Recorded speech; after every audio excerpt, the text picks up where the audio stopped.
If you're dating someone and then you find out down the line that they're autistic, I want to share some advice that sounds simple in theory, but in practice is extremely helpful. Be direct. Please be super direct and super literal. When I posted the joke about how I prefer autistic women to neurotypical women, it wasn't just a joke, it was the real deal truth. You have to understand that autism, I've explained this before, but autism just means that the way that you communicate with the world is different from how neurotypical people communicate with the world. So when you're autistic, you have this tendency to be literal. So whatever you say, you actually mean it. And some people look at that as a flaw, as something that's not ideal, and the person might struggle in social situations, but I love it. When what you say is what you mean, it makes dating so much easier. So people might say that autistic people don't have it right, but I think that this is the best way to communicate. So just a tip, like you said, when you're dating somebody who is autistic, be literal, because they'll be literal right back with you, and we could solve a lot of communication problems. It could all be so simple. In the words of Laurel, it could all be so simple.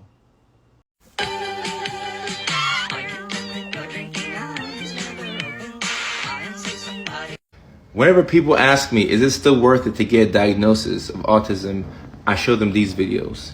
You have to understand that with autism, or with any condition, when you get a diagnosis is a term or a group of words that better explains the majority of the behaviors that you exhibit, right? So this diagnosis is going to explain the things that you do. And when you know that you're autistic, or you have ADHD, or you have depression, or you have bipolar disorder, now you don't have to be so hard on yourself. You can explain to your partner the things that you do and why you do them. So instead of your partner being upset and arguing with you and saying, oh, she doesn't like me, she wants to spend all day on Facebook, Instagram, TikTok, Snapchat, she would rather be with some other person, she doesn't pay attention to me. It's not that.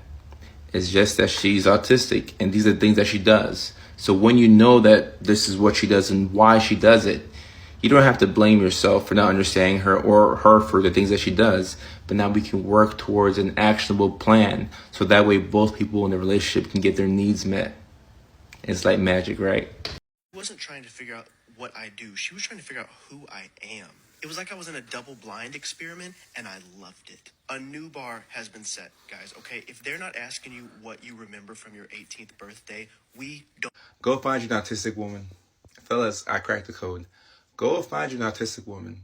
I have jokes about this, but this is not a joke. This is real deal truth. If you want somebody who's genuine, someone who cares about you, somebody who asks you questions about you, somebody who wants to take things to the next level, they want to figure out how you take what makes you upset, what makes you happy. They ask you the in-depth questions that really lets you know, this person really cares about me. Go find you an autistic woman. I told my homeboy about this. I kid you not. And he went on a date with an autistic lady. I said, how did it go? He sent me back that meme. That goes, I want to brag about it. I want to tie the knot. I want to show you off. I want to show you off. I'm assuming that the date went well. And I hope to be at the wedding. And hopefully he can put me on one of her friends who's also autistic. We can keep this party going.